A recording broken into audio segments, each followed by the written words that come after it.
Good morning, everyone. This is Berkeley Hagan with OnPoint, and welcome to our webinar this morning. We have Linda Whitener, who is going to be presenting for us, and she's going to be showing us some commonly used Sage 300 Report Designer formulas. With that, Linda, I will turn it over to you. Okay, thanks, Barclay. As you said, my name is Linda Whitener, and been a longtime Sage consultant. And so we're just going to go through some of these formulas in Report Designer that I've used many times over the years. And I hope that everybody else has had some usage of Report Designer to be able to understand where we're at. Because we're not going to get into, the whole Report Designer app. It's just creating these formulas. So can I just get a quick guess from everybody? You do use Report Designer, right? Okay, so we'll go on here. So today, in our short amount of time that we have, we're just going to learn some of the basic functions that get used quite a bit in the Report Designer module.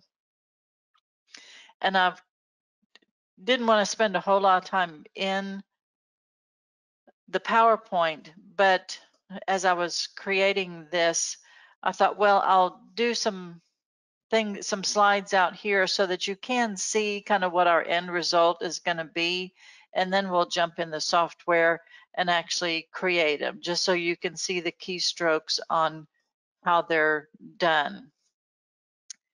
The functions that we're going to do is the if function. I usually call it the if then function. We're also going to do a new date and join, and then we're going to do a lookup. And I do have them created in a report out there already, but we're actually going to go in there and type it so you can see that. But I've done some of the prep work so that we can get through within 30 minutes and then possibly have time for questions. So the if function, the description on that is you use this to return values based on a conditional statement. So this is the actual formula that I've got in there, and it says if the payment date is less than or equal to the overdue date, which that overdue date is a prompt field that I put out there, so you can put whatever date you want in that field, and this is going to look for the payment date that's less than or equal to whatever you filled in, and off to the side it'll just put OD for overdue. And so what the criteria on that next line, it's open paren, which is, and then it's the criteria for the true or false. So it's the payment date that you're looking for. And that's kind of the condition. And then what to do if true. So it's the if, this payment date situation, then the comma is usually the then statement. So if all of this, then put OD. And if you wanted to go one step further, what to do if false, we could also add another comma before that close paren and say put a okay. And I'll actually do that in the when we get into the software. So if it's overdue, it'll put a OD, but then if it's false, it can put that it's okay, or an X, or whatever you want. But the OD is in parentheses because it is text.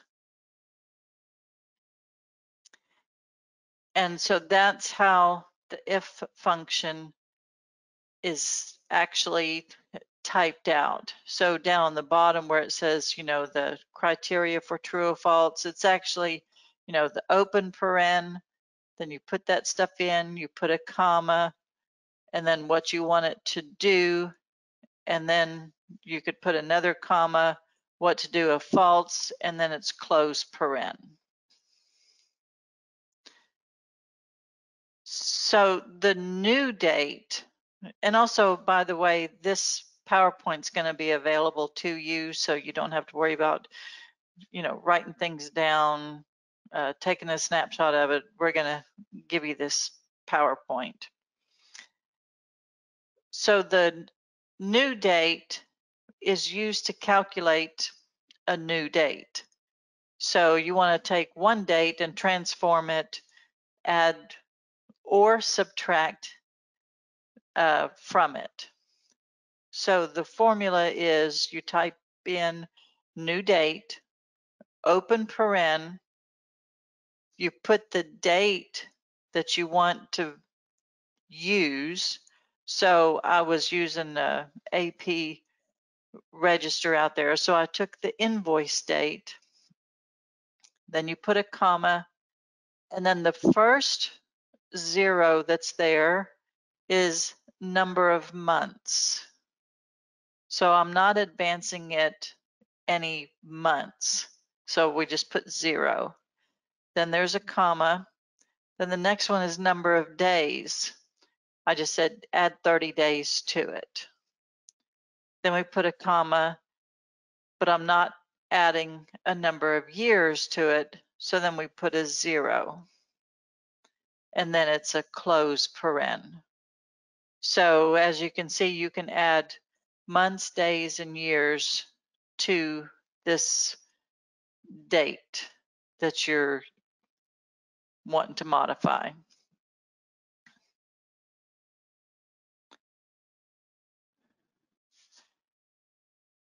Then the join function, it's used to connect values into a string of characters, which print in the order that they are connected in this formula. So you're typing in join, and then we do a open paren, and I'm pulling this name, it's actually the name of the vendor, and then there's a comma, and then the second value, it's actually a space. So that's why it's 2 parentheses with just a space in between it, and then a comma, and then since it is text, it's in quotes, and I put totals, and then close paren. So this can go on and on and on, joining whatever you want to join in here. So when it actually prints out, it's going to have the vendor name and then says totals. So I forget, it's say ABC contractor totals is what it'll say.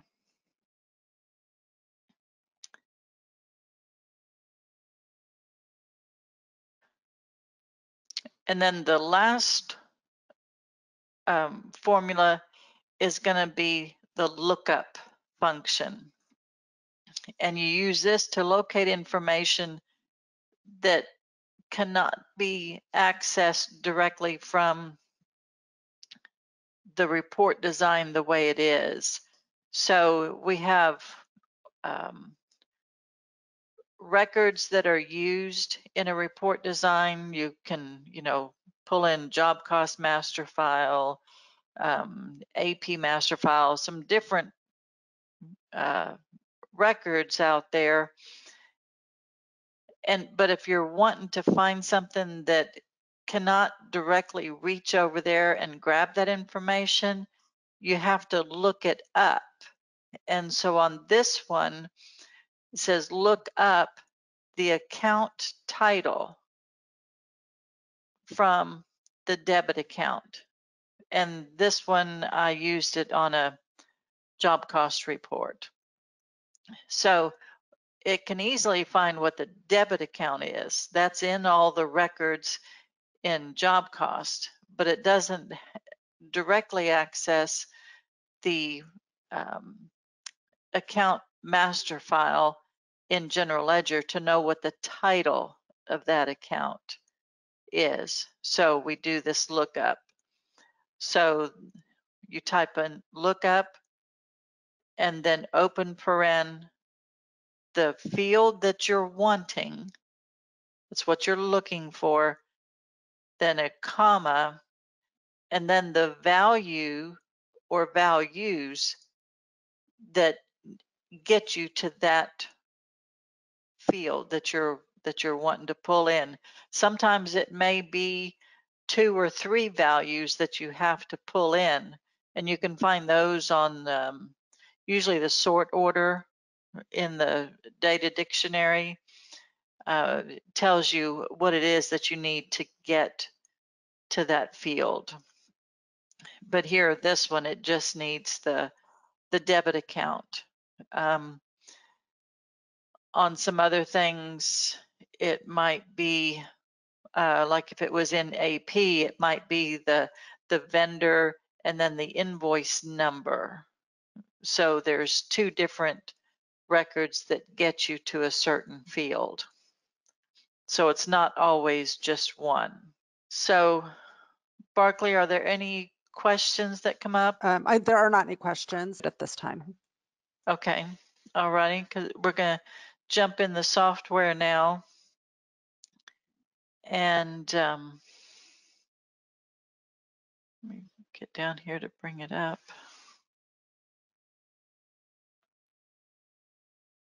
Whoops. Okay. Let me try to get some of this distraction out of the back. Okay, so this is where Barclay was saying that it's tiny on here, and I apologize for that. It was one of the updates that sent this into being very small. So I'm going to do my best to bring it in here, and then if y'all can use your zoom in. So like I said, I had already done some of this, but we can go in and type it in again, but just won't save that formula. But I just want you to see. So this was one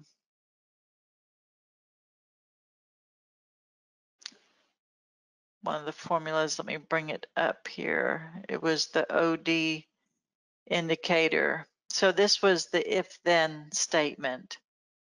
So if y'all can zoom in on this area here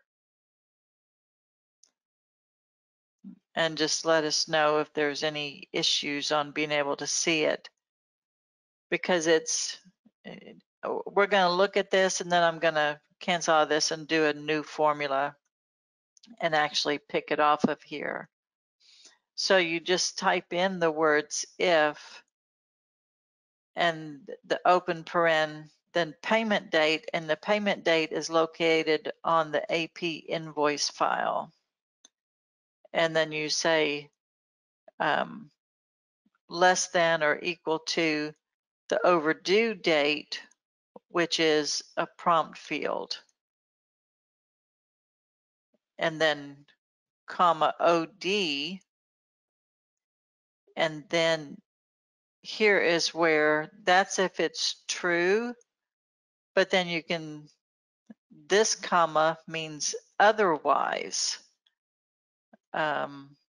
do an X. That'll be more legible there.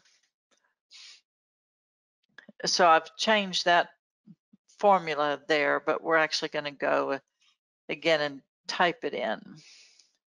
So I'm going to do a new one.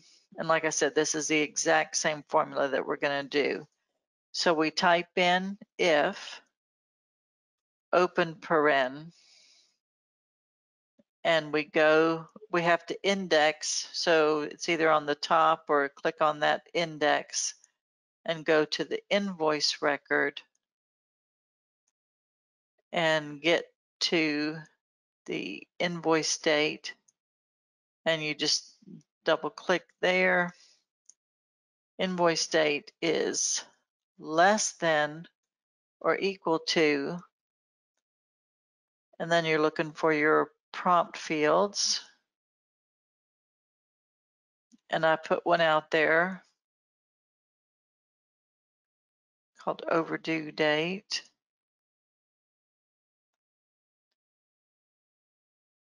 Less than or equal to overdue date, then quotes around the OD. And then we can say otherwise, put an X, and then close paren. So that's how we actually type it in. And then of course you'd say, okay, here, and then name it. But I want to show you one thing here, some of the errors that you might get. Like if I didn't put the OD in quotes, it's going to think it's a field, so it's an unexpected character. And when you say okay to that, the cursor goes right to where it finds that unexpected character. So then you could put a quotation mark there. And if I tried to say okay without putting the other one, it's still an unexpected character, and it's taking you to this one because it thinks all of that is quotes. So it's testing it before you save it. So if I saved it now, it would just ask you for what the formula name you want it to be. And so I would just name it, but I've already got it out there, so I'm not gonna save this one. Wait, what does it say? Cancel changes, yes.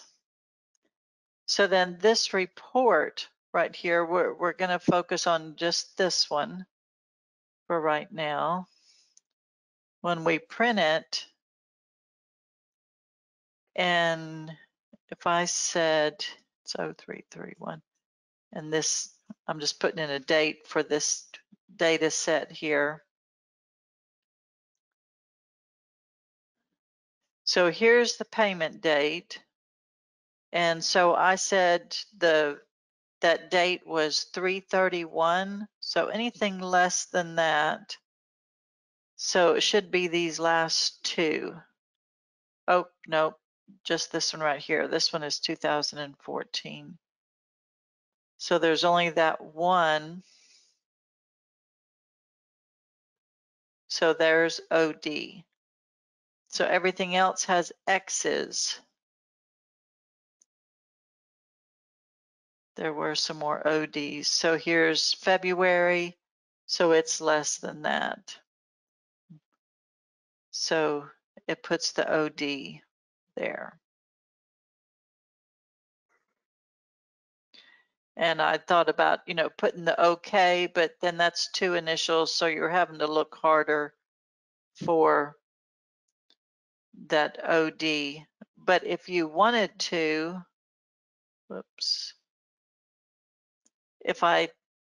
Also when you're doing formulas, if you're on that field and you go to Tools, Formulas, it'll be right on the one. If I took out this X and don't have the otherwise thing, just print this if it's true and then end of story. I'll show you what that looks like.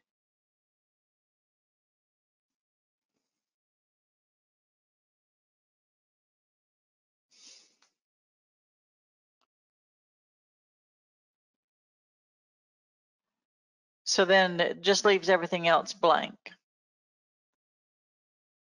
because it's not told to do anything if the statement is false. Okay. So I was looking at the time, and so I need to learn to speed up here. So this one here, actually this is the new date. So I will show you that formula, and I called it invoice date over 30 or plus 30 days. So we type in new date, we go from the invoice record. So we would go to the invoice record and double click on invoice date, and that puts that right there. Then a comma. Then this is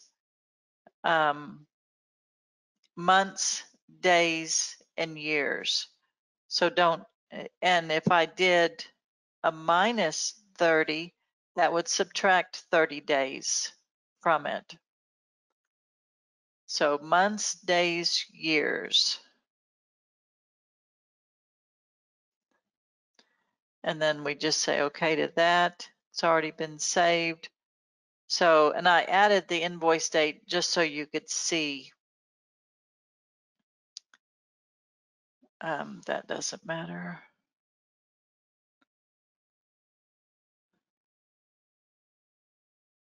So the invoice date is this, and it's adding 30 days to it.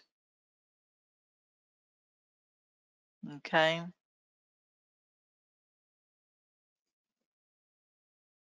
So it just came up with a new date.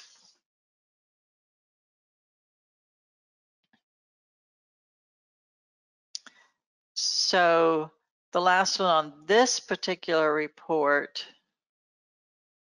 was the join function.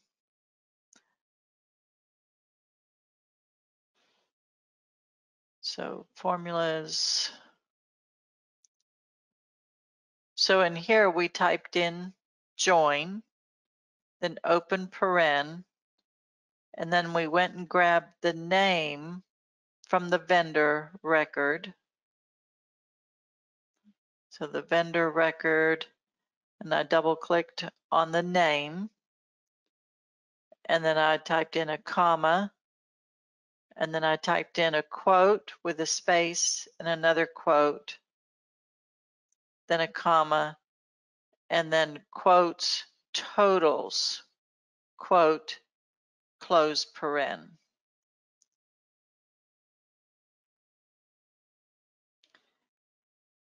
And I put that formula here, but I left this one just so you could see what the report originally had.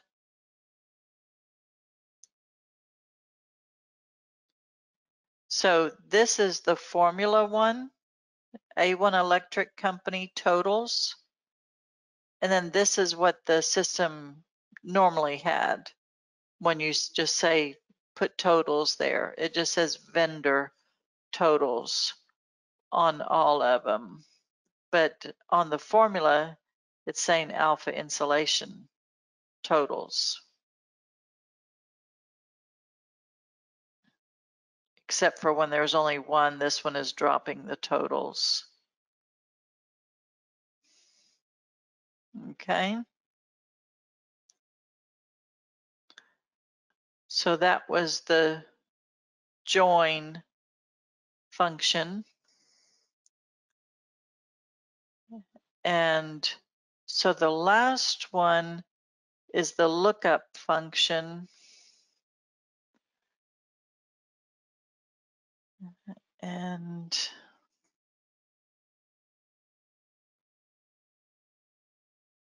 let me go grab it. I put it on my desktop.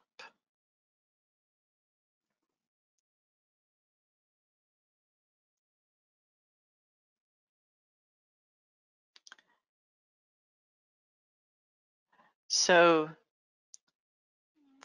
this one here, they actually had it as a quick formula first. I'm just going to scoot that out of the way. So the formulas,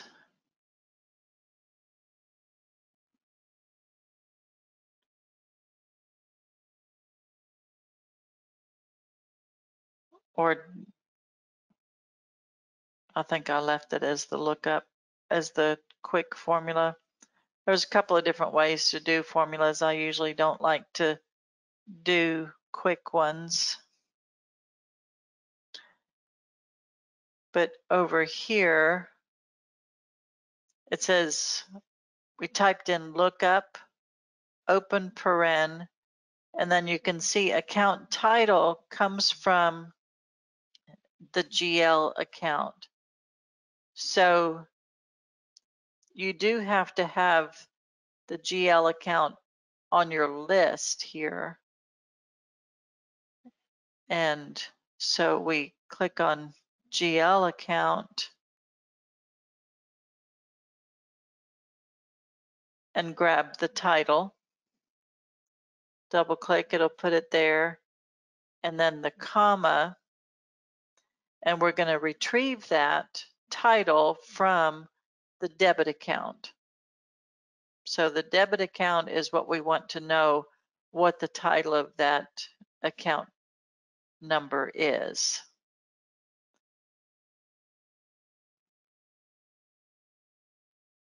So then on this, because let me just show you what it gives you if we try to get to it directly. So if I clicked on GL account and I wanted to put the title there.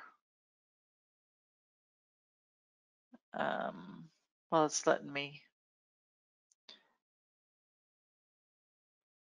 do it. So this one, it actually does have enough knowledge to be able to grab it from there. But sometimes it'll give you the message that you have to use the lookup function because the report can't access it directly. But this one, it could. So clear that. But we did it in this formula right there.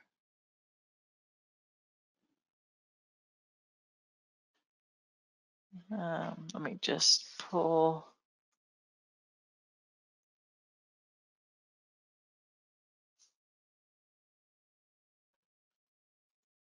So this cost of sales labor is being pulled from that formula that we did. So it's going over to the GL and looking at this GL account and finding the description for you. But that's the formula that you'd use if on a report it ever told you that it couldn't access it directly. Did I get right there? Okay, so are there any questions about these formulas?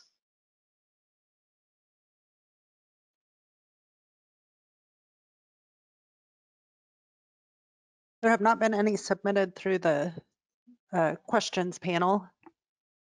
Okay. So I don't know if you have any questions. If you unmute yourself, you can ask any questions.